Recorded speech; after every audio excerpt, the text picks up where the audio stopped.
ازيكم رجاله؟ عاملين ايه؟ يا رب تكونوا بخير. معاكم احمد من قناه شارع المستعمل. النهارده حلقه جديده من التليفونات المستعمله او سوق الموبايلات المستعمله. زي ما انتم شايفين كل الموبايلات اللي انتوا شايفينها قدامكم دي بتتباع كموبايلات خردة. يعني مثلا انا لو جربت لكم الموبايل ده، مشكلة بس ان انا مش عارف فين البطاريات. زي ما انتم شايفين كده، هو الموبايل ده محتاج بيت خط بس. فانت لو جيت جربته، موبايل شغال، يعني هي مش بطاريته، لكن الموبايل شغال بدون اي مشكلة، مش محتاج غير هاوس عموما. يعني الموبايل ده بيتباع بمبالغ، يعني الموبايل ده مطلوب من الناس. طبعا جربت الجهاز كله، الجهاز كل حاجة فيه شغالة، هو محتاج هاوس بس. ده موبايل تاني نوكيا برضو، الموبايلات دي اغلبها شغالة. ده محتاج شاشة، الموبايلات دي اغلبها شغالة، يعني مثلا هنقول 60% منها شغالة. طيب، الموبايل ده برضو كان في وسط الموبايلات دي، جربته النهاردة، حطيت فيه بطارية لقيته شغال. فتعالى كده نقفل الجهاز. طبعا ده اشتريت الكفر بتاعه، مش عارف اصلا هو ده الكفر بتاعه ولا لأ، بس غالبا ايوه، يعني هو ده الكفر بتاعه. فتعالى كده نقفل الجهاز ده، وفي الاخر هنقول لكم الاجهزة دي كلفت كام بالظبط.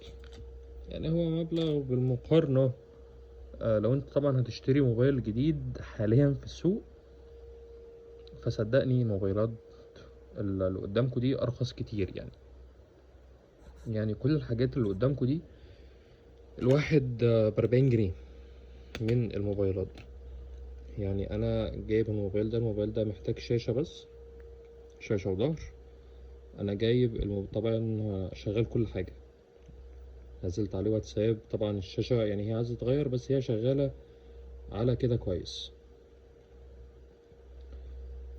الموبايل ده على ما هو كده انا جايبه ده ب50 جنيه، والله مش كلام. ده موبايل نوكيا برضو شغال، ده موبايل شغال برضو، نجرب فيه بطارية، شغال. ده برضو ب40 جنيه.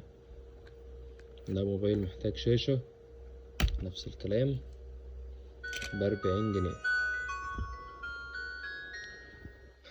ده برضو محتاج سامسونج، محتاج شاشة فلاتة، برضو جايبه ب40 جنيه. يعني مفيش بعد ان ده اللي شغال جايبه ب40 جنيه والله. ف في حاجات لقط بصراحة. ده برضو فلاتة، نفس السعر، ده محتاج بطارية. فتعالى كده نشتغل في ده، نركب طبعا هو هنا الهاوس مكسور، بس مش مشكلة، يعني هنظبطه. تعالى نقفل الموبايل ده كده ونشوفه بعد ما نقفله هيبقى عامل ازاي.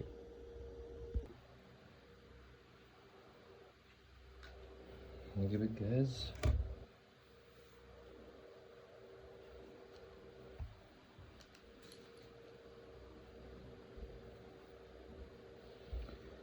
هي المشكلة شوية المسامير بتاعة الجهاز،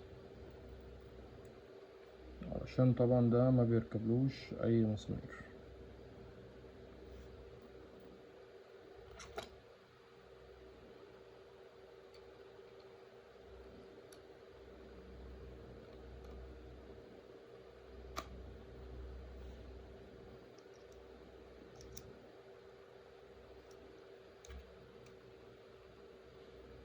نجرب عليه كده الحجم الكبير ده، نشوف هيظبط عليه ولا لأ.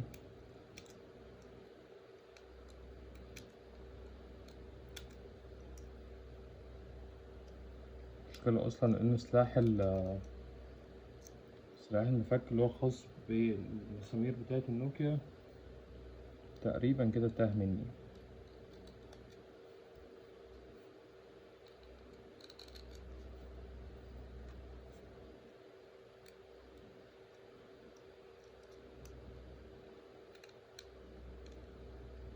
المسامير دي هتكون كبيرة على الجهاز، نحاول نشوف مسامير أصغر شوية.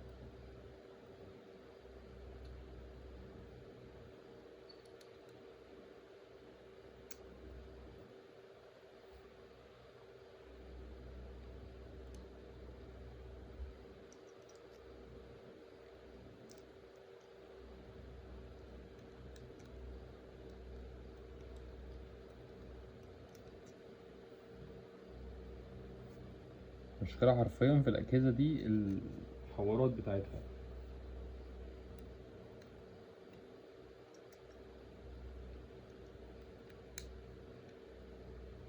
برضو كبيرة. طيب في الحالة دي إن احنا هنجيب أصغر مسامير خالص ونجرب ونشوف.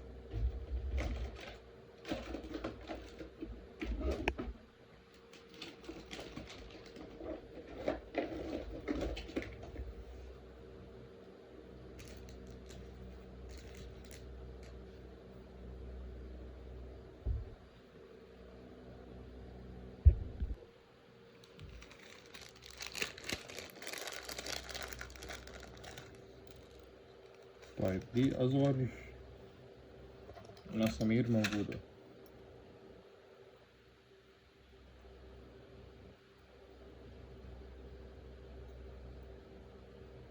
يعني هي مش متشافة أساسا، فأنا مش عارف هي تركب ولا لأ.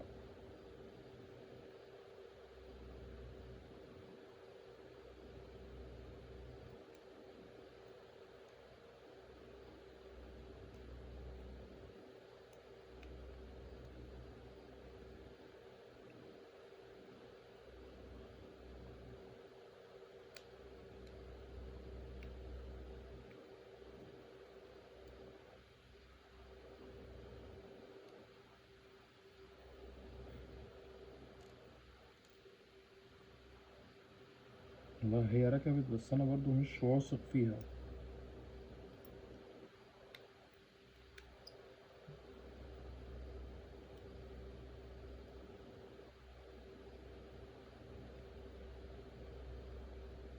في هنا الكسر ده كمان.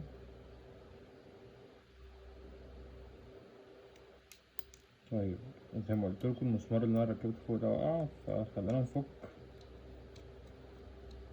ونعالج الأول الكسر اللي هو باين ده.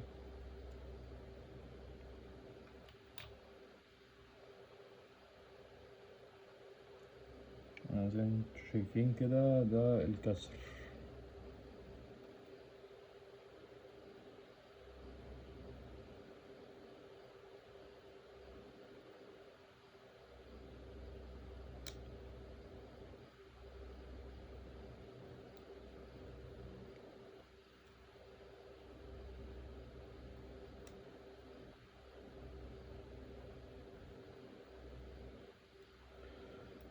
طيب في الحالة دي هنستخدم معجون حديد، يعني في اللزق ده، بس اللزق ده مخصص للشاشات بس، مش هيبقى عملي أو هيسيب بسرعة يعني.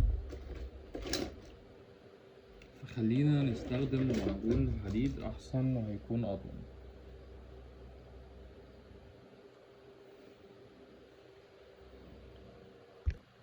علشان مطولش عليكم الحلقة، خلينا نقفل الحلقة دلوقتي، والحلقة الجاية إن شاء الله نوريكم النتيجة النهائية. أشوفكم على خير.